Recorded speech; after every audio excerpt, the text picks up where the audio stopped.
TTD EO ధర్మారెడ్డికి మరోసారి deputation పొడిగించారు. Retire అయ్యే వరకు అంటే జూన్ 30వ తేదీ వరకు ఆయన డిప్యూటేషన్లోనే ఉంటారు. ఇప్పటికే 2 సార్లు డిప్యూటేషన్ పెంచారు. ఇది నిబంధనలకు విరుద్ధం. అయినా సరే మరోసారి కేంద్రం నుంచి డిప్యూటేషన్ ఉత్తర్వులు పొడిగింపు చేయించుకున్నారు. జగన్ సీఎం అవగానే టీటీడీలో వాలిపోయిన ఆయన ఐఏఎస్ కాదు, ఐపీఎస్ కాదు, కనీసం కన్ఫర్మ్డ్ ఐఏఎస్ కూడా కాదు. రక్షణ శాఖలో ఓ ఎస్టేట్ ఆఫీసర్, అది కూడా ఢిల్లీలో. కానీ వైఎస్ రాజశేఖర రెడ్డి పేరుతో అనుబంధం పెంచుకొని తన లాబింగ్ తెలివితేటలతో జగన్ రెడ్డికి ఆత్మీయుడయ్యారు. టీటీడీని ఎలా ఉపయోగించుకోవాలో బాగా తెలిసిన వ్యక్తి ధర్మారెడ్డి. జగన్ కోసం దేవుడి పేరుతో లాబింగ్ చేయడంలో ఆయన అన్ని రకాల హద్దులను దాటేశారు. న్యాయమూర్తుల ఇళ్లలో శుభకార్యాలకు వెళ్లి ఖరీదైన గిఫ్ట్లు ఇచ్చినట్టుగా ఆరోపణలు ఎదుర్కొన్నారు. అయినా ఆయనకు పొడిగింపు లభించింది. ధర్మారెడ్డి చేస్తున్న నిర్వాకాలపై ఎన్డీఏ కూటమిలోని నేతలు ఈసీకి ఫిర్యాదు చేశారు.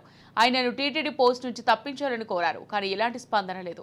చర్యలు తీసుకోకపోయినా రిటైర్ అయ్యే ముందు మాతృ సంస్థలో రిపోర్ట్ చేయాల్సి ఉన్నా కానీ డిప్యూటేషన్ పొడిగింపు తెచ్చుకున్నారు. బీజేపీ దగ్గర, కేంద్రం దగ్గర వైసీపీ ధర్మారెడ్డికి ఉన్న పలుకుబడి ఏ స్థాయిదో అర్థమవుతోంది. టీటీడీ ఈవో ధర్మారెడ్డికి మరోసారి డిప్యూటేషన్ పొడిగించారు. రిటైర్ అయ్యే వరకు అంటే జూన్ 30వ తేదీ వరకు ఆయన డిప్యూటేషన్లోనే ఉంటారు. ఇప్పటికే 2 సార్లు డిప్యూటేషన్ పెంచారు. అది నిబంధనలకు విరుద్ధం. అయినా సరే మరోసారి కేంద్రం నుంచి డిప్యూటేషన్ ఉత్తర్వులు పొడిగింపు చేయించుకున్నారు.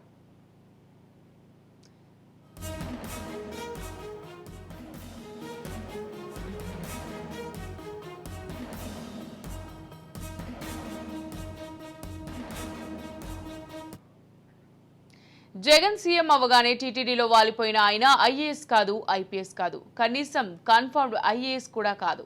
రక్షణ శాఖలో ఓ ఎస్టేట్ ఆఫీసర్, అది కూడా ఢిల్లీలో. కానీ వైఎస్ రాజశేఖర రెడ్డితో అనుబంధం పెంచుకుని తన లాబింగ్ తెలివితేటలతో జగన్ రెడ్డికి ఆత్మీయుడయ్యాడు. టీటీడీని ఎలా ఉపయోగించుకోవాలో బాగా తెలిసిన వ్యక్తి ధర్మారెడ్డి. జగన్ కోసం దేవుడి పేరుతో లాబింగ్ చేయడంలో ఆయన అన్ని రకాల హద్దులను దాటేశారు.